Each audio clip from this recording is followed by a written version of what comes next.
Ici ER, les Français parlent aux Français.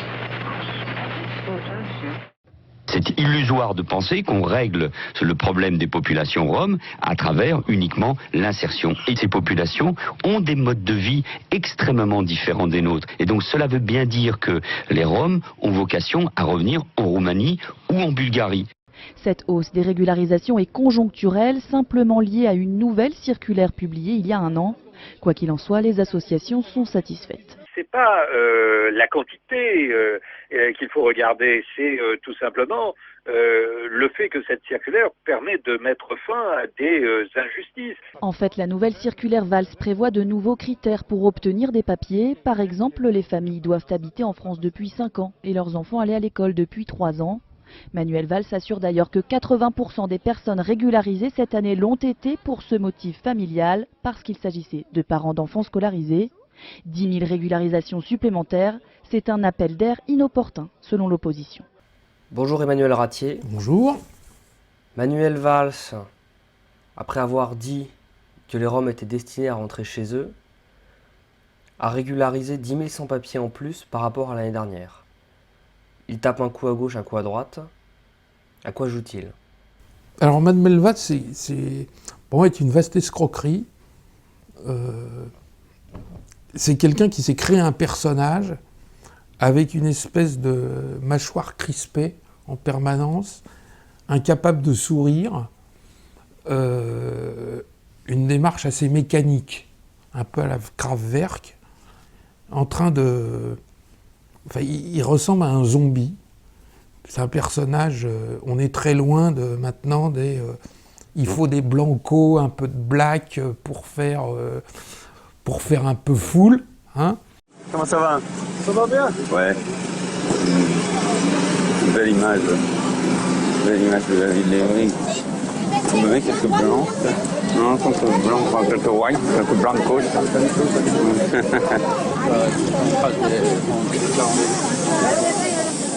Il y a des gens qui se prennent pour Napoléon, lui il se prend pour Clémenceau.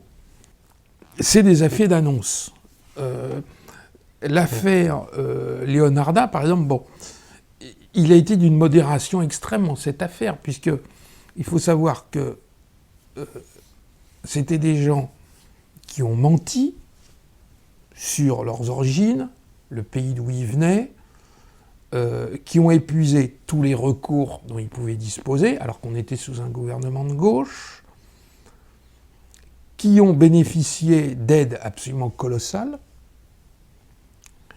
et dont le réseau Éducation sans frontières, le responsable local avait dit que c'était l'exemple même du mauvais dossier qu'il ne fallait pas défendre. Donc c'est vraiment des gens qui étaient indéfendables. D'ailleurs, bon, c'est bien que l'opinion des gens n'a pas grande importance, mais enfin je crois qu'il y avait 82% des Français qui étaient partisans de les renvoyer chez eux, quoi. C'était vraiment je dirais la goutte qui fait déborder le vase. Donc en fait, Manuel Valls ne prenait pas beaucoup de risques. Bon. En l'occurrence, par ailleurs, quand on sait qu'il y a eu l'arrêt avec les accords de Schengen, avec leur non-application à partir de cette année pour un certain nombre de personnes originaires des pays de l'Est, il fallait s'attendre à une déferlante. Bon. François Hollande en avait parfaitement conscience, et il est absolument évident, et d'ailleurs on l'a vu depuis, que en fait, Manuel Valls a joué un peu la voix de son maître en allant juste un peu au-delà, alors que Valérie Trierweiler, elle est largement, il faut savoir que Valérie Trierweiler est sans doute la personne la plus influente actuellement auprès de François Hollande. Donc c'est elle qui poussait à la roue en disant qu'il fallait faire revenir la famille, etc. On s'en est bien rendu compte, la pseudo-première dame de France, bon, qui va dans tous les pays du monde, et maintenant qui se déplace même dans d'autres pays, sans même son mari, je crois qu'elle est allée en Jordanie dernièrement, ou au Liban, alors qu'elle n'a absolument aucun titre pour le faire et qu'il est toujours salarié de Paris Match. Bon. Donc Manuel Valls, en réalité, a une fausse politique, il a une politique permissive, il y a eu un certain nombre de dossiers qui sont sortis, avec des études, des rapports, etc., qui montrent que l'immigration clandestine a beaucoup augmenté. On s'en rend compte avec un moyen extrêmement simple, c'est tout simplement le nombre de personnes, même si ce n'est pas toutes, les personnes qui bénéficient de l'AME, c'est-à-dire l'aide médicale aux immigrés clandestins. Bon. Actuellement, on a sans doute dépassé les 250 000 personnes. Cette année, il y avait à peu près 650 millions qui avaient été budgétés. On a déjà allègrement dépassé les 800 millions. À la fin de l'année, on sera sans doute au milliard d'euros. Donc on se rend bien compte qu'il y a une immigration clandestine qui continue à augmenter. Et en même temps, les chiffres sont sortis, il y a eu des naturalisations en masse. Dès son arrivée au ministère de l'Intérieur, Manuel Valls l'avait annoncé, il compte relancer les naturalisations. Un premier chiffre vient de tomber. Le nombre d'adultes qui ont obtenu la nationalité française a augmenté de 14% entre juillet 2012 et juillet 2013. Une rupture par rapport au précédent gouvernement. Avec des conditions d'accès durcies, le nombre de naturalisations par décret était tombé de 95 000 en 2010 à 46 000 en 2012. Pour inverser la tendance, le ministre de l'Intérieur a entamé sa réforme en octobre dernier. Les critères ont été assouplis pour les étudiants brillants et les candidats ne doivent plus obligatoirement détenir un CDI. Hier en Conseil des ministres, Manuel Valls a présenté une nouvelle série de mesures. Le test de français ne sera plus éliminatoire, le candidat pourra se rattraper lors de l'entretien.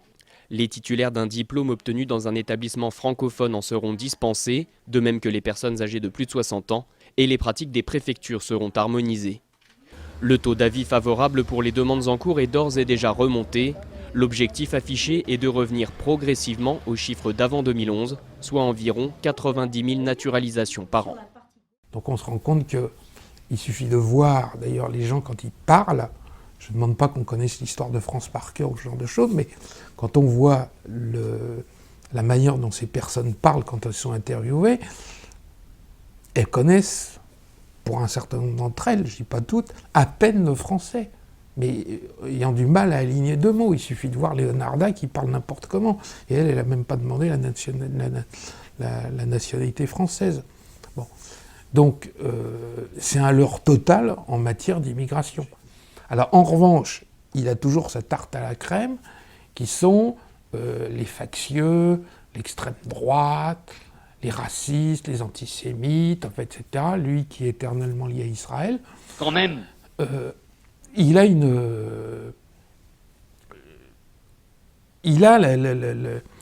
C'est un antifasciste pur et dur, quoi. C'est-à-dire que c'est le degré zéro de la réflexion. Il en est arrivé pendant l'été à dissoudre des organisations qui n'avaient jamais rien fait. C'est pas pour les défendre, mais par exemple l'Œuvre française, un parti qui existait, une organisation très modeste qui a existé depuis 40 ou 50 ans, bon, qui n'a jamais été mise en cause précédemment, dont les militants n'ont pas particulièrement été interpellés, etc., et qui avait évidemment strictement rien à voir avec la pseudo-affaire Méric. Bon, ils ont quand même été dissous, c'est quand même un truc aberrant. Pour tout défenseur des libertés, vraiment on peut s'interroger sur la manière dont Manuel Valls manie l'arme de la dissolution. Bon, et on l'a vu pendant le 11 novembre, où la police a pratiquement systématiquement arrêté tous les gens qui portaient un bonnet rouge, quoi. Donc, Vous voulez voir le président? Vous voulez voir le président? C'est pas vrai, putain! Troisième fois!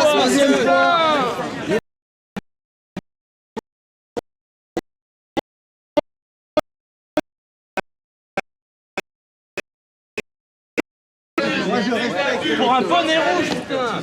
Troisième fois qu'on se fait arrêter. Troisième fois qu'on se fait arrêter. Et pour quel motif? Qu'est-ce qu'on vous dit? Le bonnet rouge. Le bonnet rouge.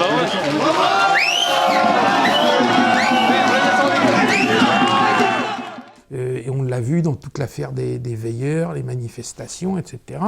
Bon, et c'est bien évidemment quand même Manuel Valls qui donne des consignes de violer les lois les plus fondamentales d'expression, de droit de manifester, ce genre de choses.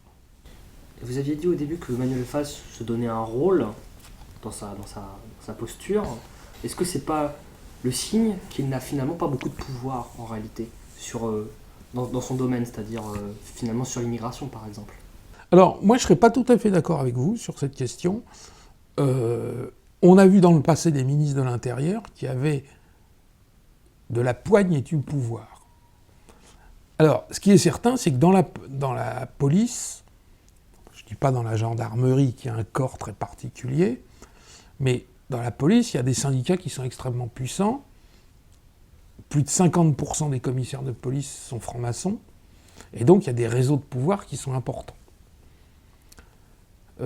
Aussi bien les gouvernements de la pseudo-droite que de la pseudo-gauche ont toujours eu tendance à soigner quand même la police par le biais d'augmentation, de facilité, etc. Ça ne veut pas dire qu'ils avaient la police avec eux. En réalité, on peut avoir la police avec soi quand on sait lui parler. Et je crois que Manuel Valls, c'est quelqu'un qui ne sait pas parler à la police.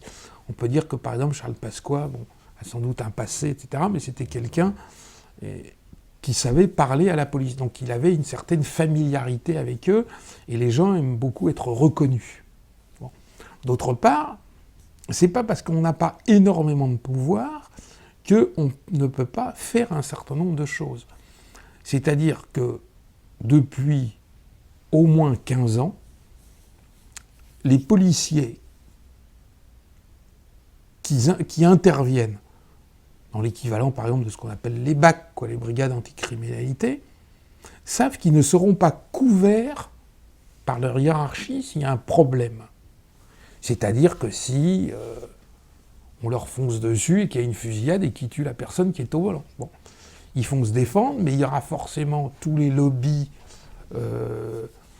Ligue des droits de l'homme, SOS Racisme, etc., qui vont intervenir en disant que c'est un véritable scandale, que les droits des gens n'ont pas été préservés, que la contre-mesure, la riposte était plus importante que la manière dont les gens étaient intervenus, etc., etc. On le voit bien dans l'affaire du bijoutier de Nice, ou ce genre de choses. À partir du moment où des policiers savent qu'ils sont couverts par leur hiérarchie, ça ne veut pas dire qu'ils vont multiplier ce qu'on appelle les bavures, mais ils vont savoir qu'ils vont réellement pouvoir intervenir sur le terrain. Bon. Ou qu'un ministre prend des décisions en disant que systématiquement, tout immigré clandestin est un délinquant et sera reconduit à la frontière ou sera expulsé d'Europe, ou mis en prison, comme c'est dans le cas d'un certain nombre de pays. Je vais juste vous donner une anecdote. En 1987, je me suis rendu pour la première fois à New York. Et à New York, dans les rues, on parlait français. C'est-à-dire que les immigrés sénégalais, notamment, ou les francophones, allaient aux États-Unis et ne venaient plus en France. J'ai discuté avec eux parce que en France, il y a Pasqua. Et donc la France, ça n'est plus bon. Il suffisait de dire qu'on allait expulser les clandestins, même si ça n'était pas fait, il y en avait 9 sur 10 qui ne venaient plus en France, parce qu'ils savaient qu'il y aurait quand même un certain nombre de limites qui avaient été fixées. On se rend compte, on nous dit toujours par exemple que l'Union européenne impose un certain nombre de règles, etc. Mais on se rend bien compte que les politiques migratoires sont très différentes selon les pays d'Europe et qu'il y a des pays qui sont beaucoup plus stricts que d'autres. Lesquels, par exemple, vous en avez en tête ? On se rend bien compte que, par exemple, actuellement, la Grande-Bretagne a une politique qui est beaucoup plus stricte, la Hollande a une politique qui est beaucoup plus stricte, et l'Italie, en tout cas sous l'ère Berlusconi, avec une politique qui était beaucoup plus stricte. Et en plus, c'est pas seulement au niveau du ministère de l'Intérieur, mais c'est au niveau des allocations diverses qui peuvent être versées, logement, allocations familiales, etc., nécessité de travailler, toute une série de mesures comme ça, expulsion de tous les délinquants systématiques. Il y a à partir d'un moment où, quand dans un pays peut parfaitement réduire très fortement cette immigration clandestine. Il ne faut quand même pas oublier. Dans le cadre de Bruxelles, donc.